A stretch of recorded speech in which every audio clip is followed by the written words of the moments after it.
Paco Underhill. First, some supporters to thank, and thank you for listening.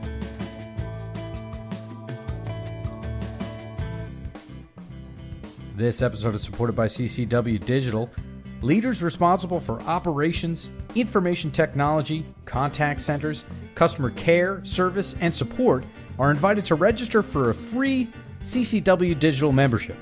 Membership includes networking with 100,000 plus qualified industry professionals, quarterly executive research reports, product matchmaking, and more.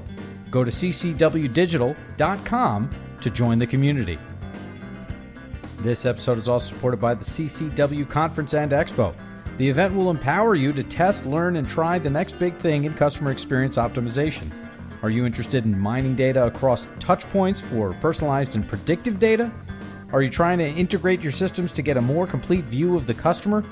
Are you figuring out what innovations to invest in? Chatbots, virtual assistants, AI, VR, biometrics, to name a few? Go to callcenterweek.com to register. Celebrated author Paco Underhill joins us to share that when he was doing research for commercial zoning issues for cities on the roof of the Seafirst Bank building in Seattle, he had an epiphany. He would do for merchants of any kind what he was doing for cities, helping them understand what customers were doing in their respective establishments and sharing what the merchants could do to improve their customers' experience. He literally wrote the book on it, Why We Buy, which came from an article that Malcolm Gladwell wrote about Paco for The New Yorker. Paco discusses how he goes about helping merchants, providing some insight on what drives customers and how that has changed over the years. He also provides a few international case studies. And finally, we discuss his passion, which is helping with homelessness through urban pathways. Welcome to CCW Digital on B2B IQ. I'm your host, Seth Adler. Download episodes on ccwdigital.com or through our app on iTunes, within the iTunes podcast app, in Google Play, or wherever you currently get your podcasts. Paco Underhill. What way is there to introduce you other than your name, Paco Underhill? I sometimes introduce myself, Seth, as a refugee. I see. From the world of academia. That some 30 plus years ago, I was a poor part-time adjunct instructor in a doctoral program in environmental psychology here at City University in New York City. After teaching a terrible seminar, I decided I felt the same way about teaching as I do about sex, which is that I'd rather practice my profession than talk about practicing my profession. I see. I was wondering where you were going to go with that, and we had a nice safe landing there is what happened. So you, rather than talk about it, you wanted to do it, and so then what did you do? My specialty 30 years ago was doing the research that would look at commercial zoning issues for different cities based on their topography. Okay. And I had my moment of epiphany on the roof of the Seafirst Bank building in Seattle, where 60 floors up, I was installing the time-lapse cameras to record the traffic patterns on the streets below. It was a Seattle morning, and there was a stiff wind blowing, and I could feel the building rocking in the breeze, up 60 floors up, the bright sunlight. Somewhat unsettling, I would imagine. I realized then I'd be rather swimming in piranha-infested rivers than doing the job that I did. I'm a tall guy, but I really don't like heights. Right. And I promised myself then that I would reinvent my profession. Now, if I'm doing the math correctly, I'm pretty sure that this is after reinvention from years back. So we found you in this interview as an adjunct professor, but before that, wasn't there a nightclub business? You know, I came to New York City and through circumstances beyond my control here, I did have a role in nightclubs. I was one of the first owners of the Ear Inn, known to many music aficionados in downtown New York City. It's a compartment of my life that I enjoyed while I was there, but I was very happy to close the doors of. I just feel like we have to talk. I mean, John Lennon was around, and so I feel like we should, right, at least mention it. Well, there's a story that Begrudgingly. I tell that, courtesy of Yoko Ono, who knew one of my partners in one of the nightclub businesses, and we were at a picnic at her house up in Rockland County. Mm-hmm. John and Yoko and I think Julian were there. And after lunch, I went to John and I said, a bunch of us are going to walk up the creek and go to this waterfall we know and take a swim. And John said, well, I don't have a bathing costume. Right. And I turned to him and said, neither do we. Right. So what I don't know whether that's a peculiar distinction, but having led John Lennon to his first skinny dip here. I feel like, yeah, it should be mentioned if we're going to talk about, where you've been and what you've done, right? Well, thanks, Seth, but I hope there are other things that go onto my tombstone.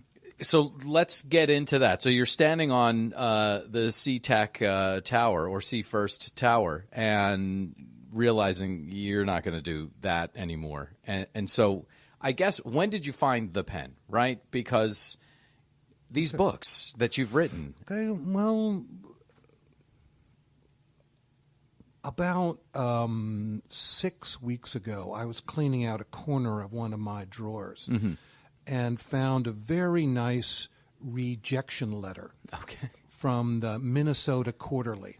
All right. For a short story that I had submitted as a junior in college. As a junior in college, I had probably 20 rejection letters. And, some of them very nice letters from the New Yorker saying, we really enjoyed your story. It made it past a number of cuts. But if one person had accepted a story back then, I would have probably been a writer. Mm-hmm. So the act of turning out written copy has been something that's been part of my character for a long time. Mm-hmm. And the fact that it eventually got to be books here is, testament to a typical, trajectory. Yeah. But I had to do a number of other things first before I got the platform to be able to get a publisher to say, we want your books. Right. Understood. So what did you do when you climbed down from the tower there? A week after that experience on the roof of the Sea First Bank, I was standing in a bank in New York City. Okay. And I was frustrated standing in line and realized that the same tools that I'd been using to look at how a city worked, I could take inside a bank or a store or an airport or a museum and start to dissect how those worked. Mm-hmm. It took me almost 10 years from that point.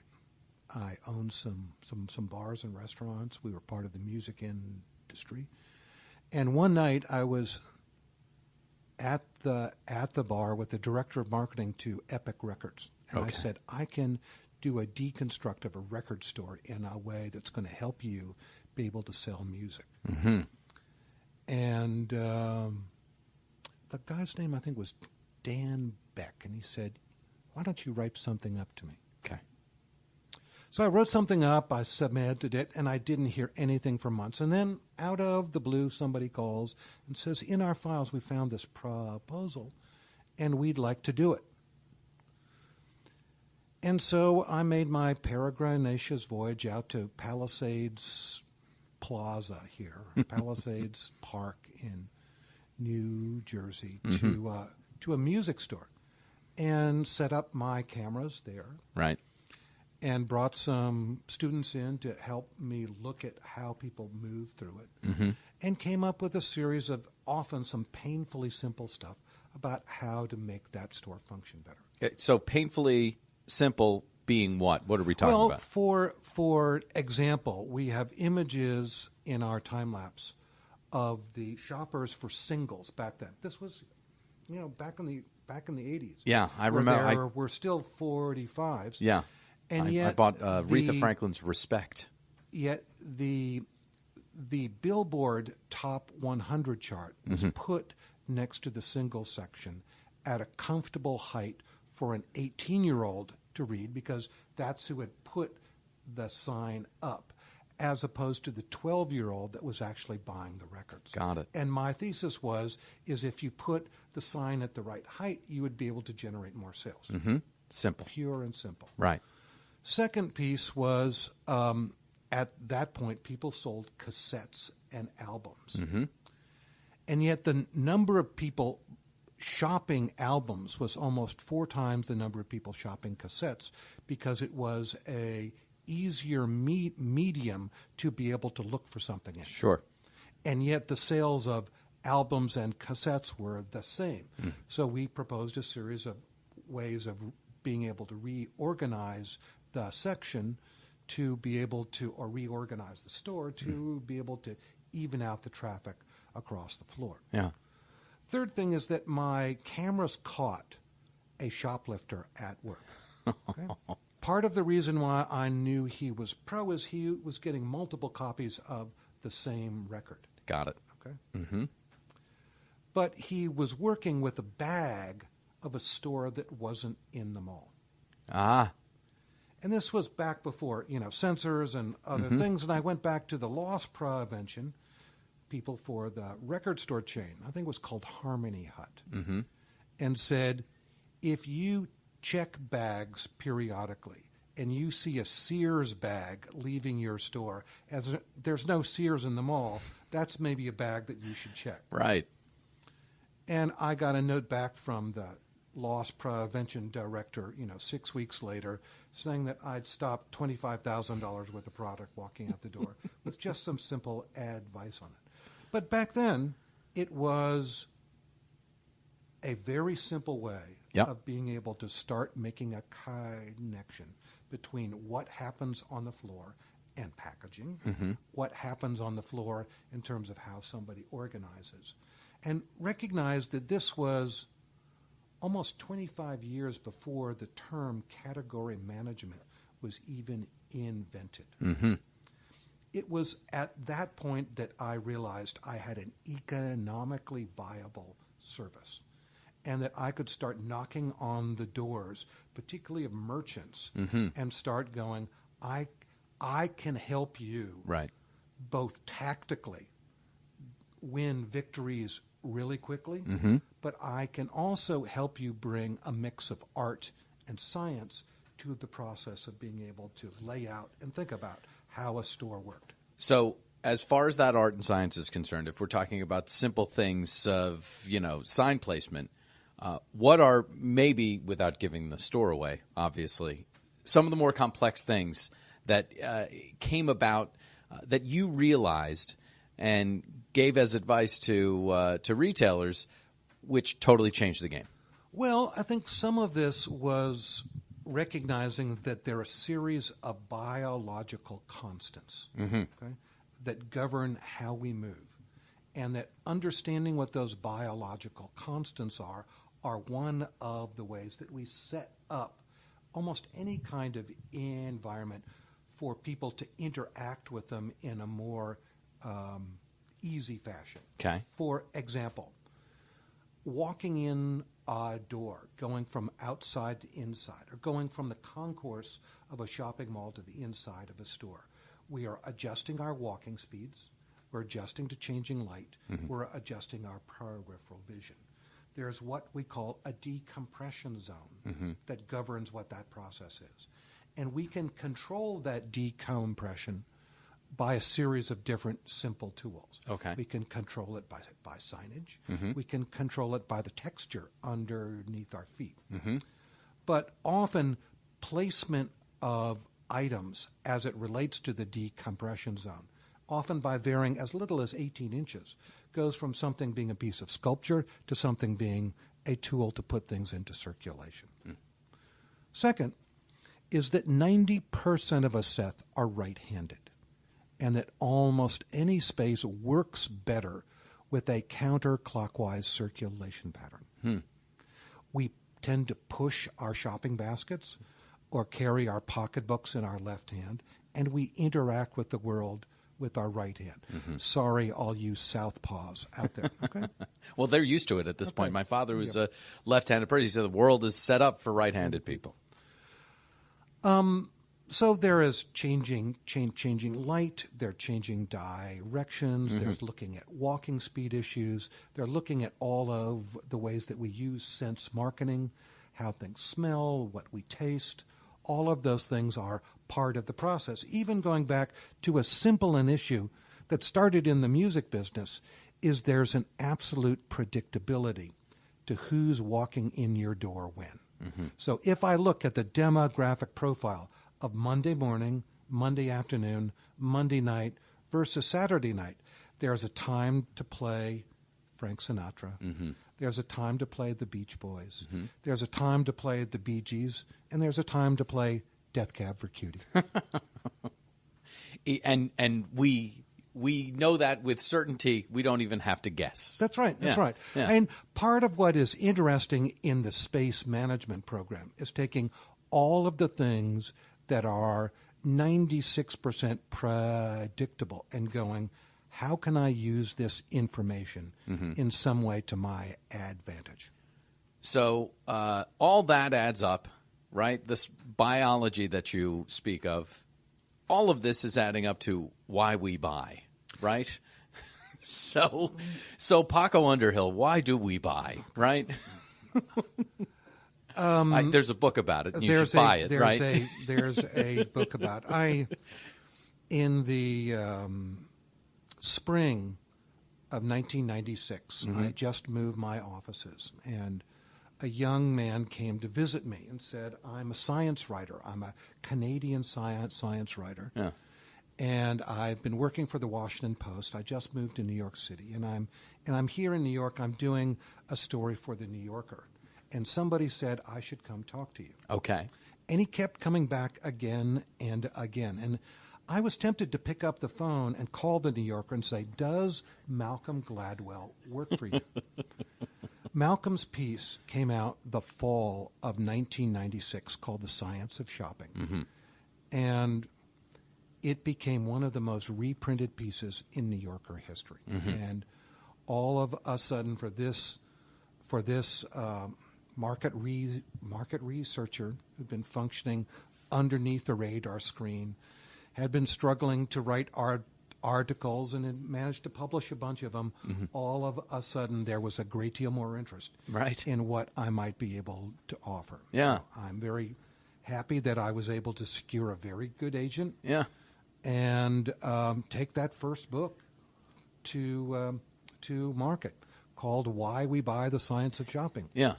And Seth, that book is out in 28 languages. And it's been updated, but even in 2017, this is almost 20 years later, the book still sells 50 or 60,000 copies a year because it's used in MBA programs and design schools. And I can go from Beijing to Bangkok, from Bangalore to Istanbul. Yeah. And there's a student there who comes up to me and goes, that book changed my life. Yeah. What do you think it was about the subject matter that was so lightning rod, that was so necessary for the zeitgeist? Why was everybody so interested? Well, I think, first of all, because we all like looking at ourselves. And I wrote that book with the idea that I wanted to write for a popular audience. Okay. I wasn't writing for a business audience. There aren't lots of stats in it. There are no charts. It isn't based on a PowerPoint presentation. It's a storytelling exercise. And part of which is poignant to me is I got fan letters from people who run septic, cleaning companies here, to the CEOs of major hotel chains who went, Paco, I loved it. Right. I loved it. It made me smile. It made me giggle. I walked out the door, and the way I looked at the world was just changed. So you've mentioned all sorts of different locales across around the globe. And you've mentioned a septic tank business owner and hospitality magnate. Right. What is that through line? Why does this resonate all the way up and down, all the way across and over? One of the things I love about looking at shopping okay, is that what made a good store in 1980, what made a good store in 1990, what made a good store in 2010, and what makes a good store today are different. Mm-hmm. And those differences are a reflection of the evolution of us. Okay. Us. And that for all of the things that are the biological constants that govern how we move, how we see, how we hear, how we taste, how we interact with stuff, there's a bunch of stuff that's changing. Mm-hmm. And the degree to which we can point to things that we recognize in our everyday lives that are a reflection of the evolution of us is something that I think resonates with just about everybody. Yeah. So I can look at the fact that, for example, our visual language is evolving faster than our spoken or written word. What do you mean? Thanks to the internet, thanks to movies, the connection between our eyes and our brains has never been better. Mm-hmm. The way we see things, the way we process, is in a state of evolution. The way we look at whether it's emojis on our computer screens, or the way we look at Game of Thrones, or the way we move through an airport is governed by some fundamental changes in our visual acuity issues. Okay? That's theme one. Theme two is that historically we have lived in a world that's owned by men, designed by men, managed by men, and yet often our most important user of that world is female. Sure. And what makes something female friendly? And some of the things that we point to may be security issues, meaning that, I'm 6'5", I weigh 225 pounds. My wife tells me that, somebody would kick the shit out of me every week if I wasn't that big. And I move through much of my life without lots of fear. But if I stand in front of a group of mixed male and female executives, and I go, when was the last time any of you experienced fear? Yeah. Raise your hand. There are not a lot of men who do it, but there are a lot of women who do. Yeah. Okay? And whether it's the security of a parking lot, whether it's the security of walking into a lobby of a hotel, whether it's the experience at the drop-off point at an airport, there are all kinds of things that don't really cost any money, but cost some sensitivity to be able to bring to the design or management process. Yeah. Second one is hygiene, and that is if it's easy to clean, it gets clean. And one of the themes where we are working with a design community is that the earlier I put the idea of keeping it clean into the design process, the easier it is to keep it clean and to get clean in the first place. Okay. Whether I'm talking about designing a convention center, or I'm designing a store, I'm designing a makeup display, or I'm designing a hotel room, is hygiene matters. Okay, and I'm 65 years old. I don't walk into the hotel room and go, I'm looking for evidence that 364 other people have slept in this room over the past year. It's just my room. I'm going to bed. Yeah. Whereas if I'm a female executive traveling or I'm a female traveler, that sensitivity to hygiene is really important. So hygiene being the second thing. Got it. The third thing is that in our broader world of commerce, we have historically sold women food, apparel, and cosmetics. Today, in 2017, we're selling women everything, particularly technology, because women are not just buying technology for themselves, they're also often buying it for their small businesses, they're buying it for their children, they're often buying it for their husbands and their parents. And that there's a direct relationship between how we sell it, okay, and people's comfort buying it. And it isn't what are the specs of that phone or the specs of that laptop. It's what is it designed for and what can it help you do. Right. Okay. And those are all very important issues. And whether I'm talking about selling technology or cars or housing, those are all it's an evolution in us. Mm-hmm. And we can look at very simple issues of the types of jobs that used to be all men and now are mixed. Mm-hmm. We can look at Predator pilots flying drones over the Middle East, and a third of those Predator pilots are female. It takes if you think about the skills it took to drive a tractor versus driving versus working a sewing machine, that sewing machine translates into piloting a drone a lot easier than driving a tractor. Certainly. Translates into driving a drone. I mean, these are all aspects of some of the changing roles in our culture. Yeah. The other one that's a poignant one for us in the broader world of shopping, but also in the world of culture, is the evolution of money. Mm.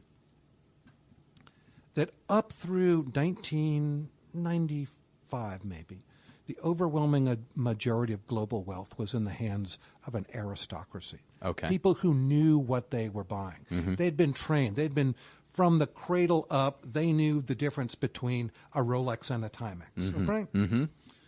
In 2017, the overwhelming majority of global wealth is in the hands of people who earned it in the course of their own lifetimes. Mm-hmm. And whether it's Warren Buffett or Carlos Slim or it's Jack Ma here, sure, these are all people who often started at very modest means and have gotten somewhere. Mm-hmm. And part of what that has meant is that often, in order to sell, we have to first educate. And understanding how that process works is the difference between, selling a Rolex watch in 1985 and selling a Rolex watch in 2017. Mm-hmm. So as that evolution has occurred, we've witnessed also an evolution in the retail industry in itself. So we went from specialty to big box, back to specialty, and now people tell me that the retail apocalypse is upon us. And we have Amazon, who owns Whole Foods now, and everything is different.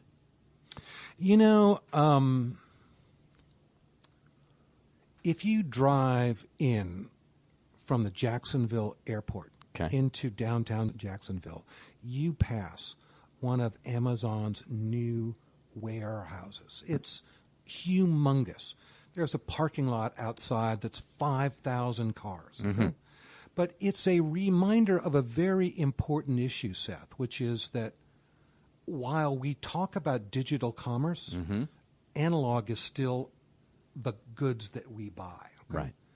And that what we're talking about is the face of the monster, not the body of the monster. What do you mean? The face of the monster is how do we as consumers access that product? Mm-hmm. And how do we secure it? Knowing that we still need the warehousing, the trucking, the manufacturing, the whatever, to be able to get it to us. Mm-hmm. Okay? Mm-hmm. Let's recognize that much of what drives internet commerce is people are desperate to both save time and to save money. Mm-hmm. Time is a very important commodity. Okay? We also live in a culture here in the U.S. where middle-class wages have been stagnant for almost 15 years now, and that people are desperately trying to extract more value out of the same paycheck that they've been getting for a decade. Yep. And one of the ways they do it is through e-commerce or mobile phones mm-hmm. or whatever. Mm-hmm. And part of what we're looking at is that the broader American landscape of retail is struggling to catch up mm-hmm. to the evolution in shopping. Absolutely. And we are looking at a merchant community that's used to leading and now has to follow. Mm-hmm. Okay? Mm-hmm. And part of what the challenge is here is how do we understand the consumer and the consumer needs better and be able to use the resources that we have to be able to match that. Mm-hmm. why did Amazon buy Whole Foods Market? And part of it is the recognition on the part of Amazon that for all of the conversation about drones and delivery boxes, that 80% of American households don't have a convenient way of getting an internet purchase delivered. Okay? And for all of the effectiveness of FedEx and UPS, and those of us who don't live in a gated mansion or don't live in an apartment building with a doorman, or don't go to the work every day where it's acceptable for us to receive packages of whatever it is that we're receiving, there's a disconnect between what that process is. And Amazon bought Whole Foods in part to get a distribution network and in part to acquire 365, the very successful private label brand that Whole Foods has done. And I think part of what we're going to find here is just as we've seen in other parts of the world, and recognize that the U.S. trails the rest of the world on the functionality of digital delivery by about 20 years. So how so? What? Meaning that if I'm shopping at a Russian consumer electronic chain, they may use their trucking system as a way of fulfilling internet purchases. If you go to Carrefour or Auchan in France, the number of people who are ordering online and picking up at the store are a lot bigger than what we have here. I think one of the challenges that we face here is being able to look at the resource of some of our big box merchants and go, is there a way for you to make order online and pick up at the store a much easier, safer, and faster process than it is right now? And if that happens, part of what we're going to find out, first of all, is that we can make e-commerce a lot greener, meaning that there isn't as much cardboard and packaging chewed up because the delivery vehicle doesn't have to stand on its own. It could be a plastic bin that you return to Kroger, Walmart, Target, whatever, when you pick up your next purchase that you ordered online and are making the choice to pick up at the store, which is something that we really need to do. We need to be able to take packaging out of the process. And we also need to better leverage the trucking systems that we use and better use the very passive, cracked, underutilized asphalt that surrounds whether it's our shopping malls or our strip malls in a much more progressive fashion. So how I followed you on all of your points, and safe to say they make sense at surface level. What do you mean, though, by better use of the asphalt? Better use of the asphalt. What if you could pull off on your way home and pull up to the front of your local supermarket, and there was a delivery lane right at the front of the store where you could ping on your phone as you approach, pull up, and have somebody load what you ordered online right into the back of your car, and you could be in and out in less than 5 minutes. Do you think that might work? I think that might work. I think that might work. What if some of the places, the parking places, immediately in front of that grocery store, during prime shopping hours at the end of the workday, there were a certain number of places that were designated as 15 to 20 minutes only, where you could come in and shop for those things that you really want to touch. You want to be able to pick the meats. You want to pick the bananas. I know my sister always used to get mad at her husband when he came home from the grocery store saying, I want to eat it. I don't want to adopt it. I want you to do a better job of picking out those vegetables. That's part of what gives us pleasure. But can we make that experience of doing some of our shopping in store and some of our shopping online a much faster, smoother process? And some of that comes from managing the parking lot. Yeah. Now, is anyone doing that in any other international market? You mentioned, you know. Yeah. Okay, so where might these examples be? Just if we think of it, there are many Korean shopping malls where all of the prime parking spaces immediately around the front door, or even floors of the parking garage, are designated as female only. What? As female only. Really? Yeah. They have little pink symbols on them. So it isn't just disabled people, it isn't just pregnant. Yeah. It's that if you're a female, and one of the places often women are uncomfortable in a shopping is in a parking lot. Got it. Right. And who is the primary engine of purchase for the commodities that go on your table? The answer is our struggling 21st century woman who is mother, wife, and bread earner at the same time. Yeah. Can we make that shopping process easier for her? Yes, there are other examples of it. Sure. Auchan has done some work there. Carrefour has done some work there. It is one of the places where we are looking for some form of evolution. Yeah. As far as evolution is concerned, you really have been global in nature. I know you as a New Yorker, but you've got offices all over the world. And I wonder how much of that is by design based on the fact that you did not grow up in New York. Well, let's first start with something here. I run a research and consulting firm. Sure. Okay? Yes. We have 8 offices scattered across the world. Our home office is here in New York City. Yeah. About 30 to 40% of our work is testing prototype stores and bank branches. That said, in 2017, our largest clients are technology companies that are trying to understand the way in which people shop for technology or use technology as part of their everyday lives. So we do work on websites, we do work on apps, we do work on digital commerce, we do works on where is the crossover between physical and cyberspace. And that work has taken us to 46 countries across the world. I think I personally spend about 150 nights a year on the road. A typical year, I'll work on at least 5 different continents, okay? And I enjoy it. I am the son of a diplomat, so I grew up in Southeast Asia.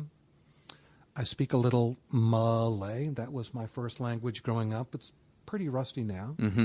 I was an exchange student at a Korean university. But like so many other people, I came to New York City as an economic refugee looking for some place to live and some place to make my living. And I'm very happy to be at the corner of 20th and Broadway, where our offices are, which I think of as the conceptual center of the world. Sure. It's one of the easiest places on earth for people to come visit, and people do come and visit us. And that work has led us places and have us do things. I've served on the boards of Japanese advertising agencies, Brazilian shopping mall companies, Israeli technology firms, Mexican banks, and that's helped for us to be able to make sure that my glasses keep getting clean and that I'm able to see, process, and ask the right questions. Is there a through point, though, of all of those different types of companies and all of those different parts of the world? Is there one thing in common that you've noticed? I think one of the things that's in common is that if there was a optimum word in 20th century commerce, it was strategy. And whether you went to the Harvard Business School or you went to Wharton or you went to whatever, people talked about strategy. In 2017, one of the most important issues is tactical execution.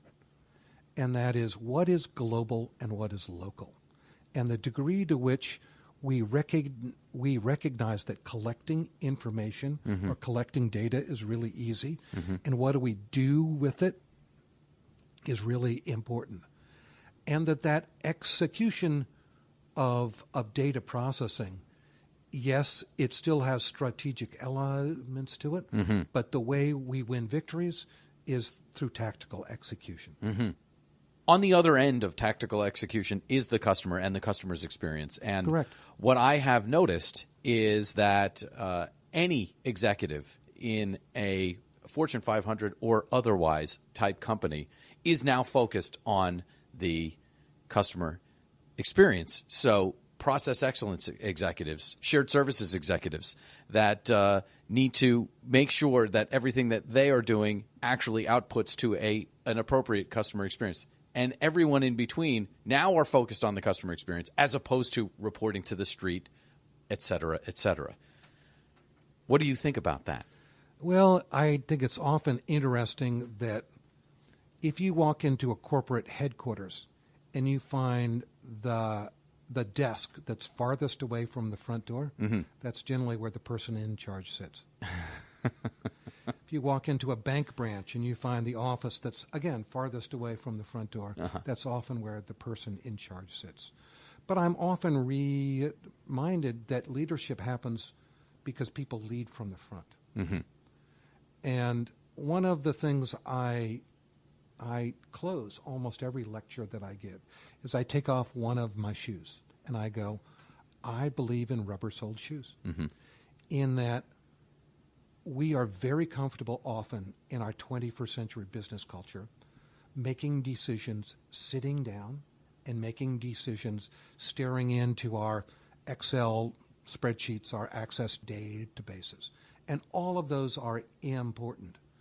But we have watched some of the most creative of decisions, the most strategic of thoughts, fail for the stupidest of reasons because somebody hasn't been out on the floor to go take a look. Right. Okay?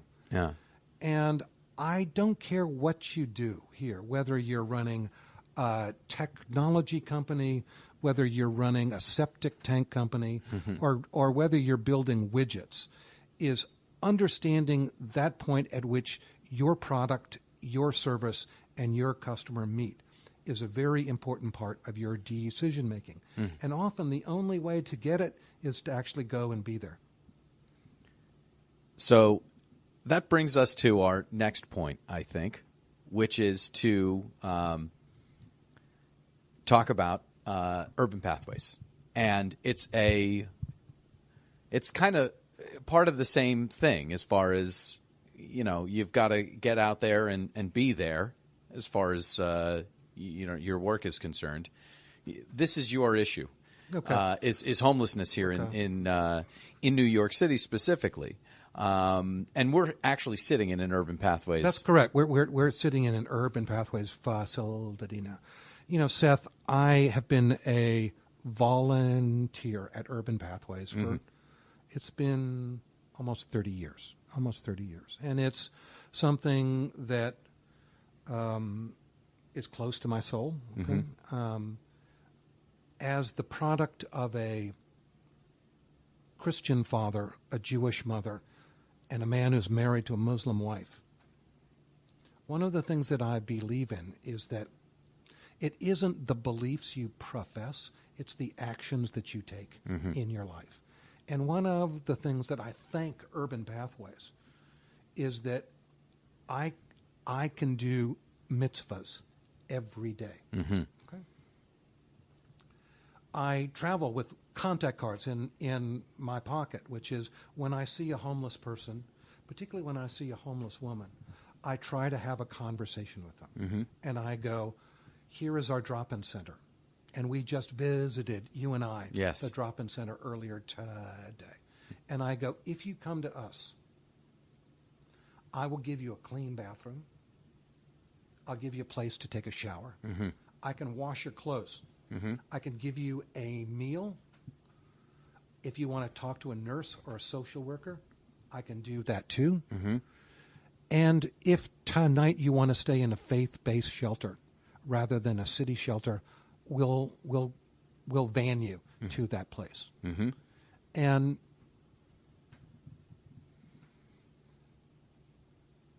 the fact that I can talk to 2 or 3 people every day, or maybe 25 people every week here in that capacity helps. And I'm sort of big enough to be able to get away with it, but I'm also it takes a certain amount of courage to be able to do it, and that's my mission. Well, that's the reason I connected the two things. It's because you're present. You are here. You are doing it. Okay. And when we talked about putting together this interview, I said, well, what's the goal? Do we want folks to donate? Do we want folks to Okay. And you really want folks to be here and to actually see it for themselves. Well, part of what I would like is for the broader public to recognize homelessness is an issue. Here in New York City, we have 66,000 homeless people on the street every night. A third of them are children. A third of them, Seth, are children. They are children that are going to school and then going home to a city shelter that night. Of the men who are homeless on the street, more than 20% of them are vets. They're people who have fallen through the cracks of the VA and are exhibiting wounds that often we can't see. We as a culture tend to take care of our troubled mothers, daughters, grandmothers. So if you see a homeless woman on the street, it's often not just a personal tragedy, it's a family tragedy. So, and the way we have to process homelessness is to understand the problem. And the problem is housing. I lead a monthly tour where I take people around and we visit shelters. And lots of people say, but Paco, I'm scared to go visit. And I'm going, no. And you and I did it. Day, Seth. Yeah. And it was an uplifting and in some ways, I think, spiritually joyful experience because you saw a bunch of people out there who really cared. Yeah, and let me, from my perspective, we went to the intake center and we saw a bunch of folks there that were, there for the services, and there were folks there that were providing services, and everybody seemed to be really positive. And there were lockers, and there was the kitchen, and there was, some seating for them and showers. And you opened the door to the shower, and it was clean and new. And it made me think, well, who wouldn't want to take a shower there? Anyone would take a shower there. And then we went to the temporary housing that Urban Pathways has, and we just happened to be perfectly timed for someone moving out of that temporary housing to permanent housing, which was remarkable to see. And her smile on the smile on her face. And the round of applause that we kind of gave her, I did a thumbs up because the round of applause felt weird, but she got one and she seemed to like it. Yes, she did. And then we came here to Ivan Shapiro, which is also temporary housing, but it's kind of a next level up. That's correct. And the staff that I met for Urban Pathways are all, I don't understand how good they are. I don't understand how people part of my mind says how's everyone not this good of a person for the folks that we met, and a part of my mind says everybody should be this good of a person. Well, you know something, I recognize that to work on homelessness as a full-time job, it takes a really big heart and a really thick skin. Yeah. Because part of what you're dealing with is people who are often stumbling and have stumbled more than once. Okay? And it takes courage to do the job. It takes patience. And it's the ability also, once you walk out the door, to leave it behind, knowing that if you take it home with you, it's something that is carcinogenic to your soul. But yeah, as we talked to Hilton today, who's doing the outreach at Port Authority Bus Terminal at Penn Station, that guy is out on the front lines and has as much courage as any Marine I ever knew. Right. Yeah. Yeah. Were you in the service? I was exposed to the service growing up. I'm the product of a Marine Corps family here. That's what it was. I My knew that there was father was a Marine Corps officer. Yes. Then he was a naval officer. Right. Then he was a Foreign Service officer here. So, and what lessons do we have from him? you know, Seth, he was a Cold War warrior. Mm. And when it came time for him to retire, we asked him what he wanted to do in his retirement years. Mm-hmm. And he said, I want to become a hospice nurse. And just shocked all of us, because here was this tough guy who all of a sudden was saying, I'm going to help people die. Mm-hmm. And that's what he did for the last few years of his life. Hmm. And it was almost as if he recognized that there was an unexercised muscle in his system. Yeah. And that what he wanted to do before he died is to exercise that muscle. Yeah. So in exercising the muscle, for the folks that are listening, they can send an email to development@urbanpathways.org. They should go to the website, urbanpathways.org, to learn more. And there's also an opportunity to donate there, which is great. If you could share a story as far as how product also helps here, that might be informative for folks that are listening. All right, here's a very simple story. As somebody who runs a research and consulting firm, Yeah. on almost any given day, I have somewhere between 20 and 40 people traveling. Okay? And everyone is instructed when they leave their hotel room every morning to go to their next job is to pick up all of the unused soap and toiletries in their hotel bathrooms and throw it in their bag. Mm-hmm. And when they come back to the office, there's a bin at the front of our office where all of that soap and shampoo and conditioner is dumped. Okay? And then once every couple of months, we have accumulated, maybe 50 pounds of this stuff. Mm-hmm. And we take it down to the Olivieri Center. And it is distributed by the staff at the Olivieri Center to people who are going to go bathe. And whether it's Hilton Express shampoo from one end of the spectrum or whether it's Hyatt Regency shampoo at the other end of the spectrum, it comes in a little jar. Mm-hmm. And Seth, every time we have to make that delivery, we send somebody new to do it. Mm-hmm. Because we want them to see where that little minor exercise of throwing that thing in their travel bag gets to. Mm-hmm. And that is that little piece of awareness here, that understanding of the problem, where if you don't see it up front or you don't see the solution up front, you don't get it. Mm-hmm. And for folks not based in New York, there's many of them.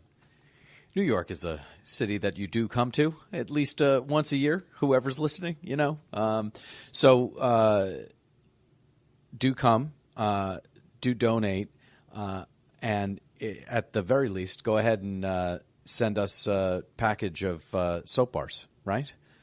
We'll take it. There we go. So urbanpathways.org. Did I miss anything as far as Urban Pathways is concerned? I want to make sure that we didn't... Well, Urban Pathways is New York City's largest homeless organization, but part of what my ask to your listeners, Seth, is whether you're donating to Urban Pathways here in New York City or you're connecting to similar organizations in your own community, is they need both some money, but more importantly, they need your understanding of the problem that they're trying to face. So even just find your own in your own local community. Fantastic. Okay. So I think we did our job there.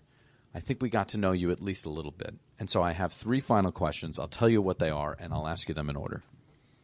What has most surprised you at work?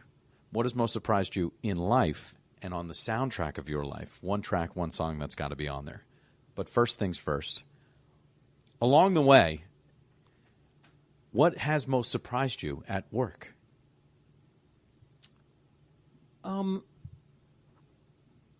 part of what gives me an enormous amount of pleasure here, and it's both surprise but also joy, is recognizing that if I can win a client small, quick victories, getting them to buy into the bigger idea is eminently easier. And that gets back to that little tactical execution thing. If I can do something and have it an instant success, something that they can do in 2 weeks, getting them to buy into what happens in 2 months or what happens next year is better. And I feel as if we as a business, I'm in the business of winning victories. And to win victories, I got to get you on the bus. So that's my first answer. Got it. Okay. What's most surprised you in life? What has most surprised me in life? There is a line that Borges uses, which is, "Praise be to the living who dieth not." And that is, when we stop learning and growing is when we start dying. And at age 60, 65, I'm still learning and growing and processing. And that's what's going to keep me alive and kicking into the next millennium. I love it. Nearly as importantly, on the soundtrack of your life, one track, one song that's got to be on there.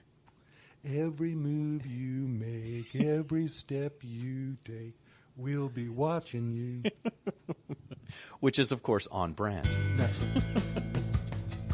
When we stop learning and growing is when we start dying. Not to be outdone by himself, it isn't the beliefs that you profess, it's the actions you take in your life. And he takes that to heart with what he's doing with Urban Pathways. So I appreciate the Urban Pathways folks. Of course, appreciate Paco and his time.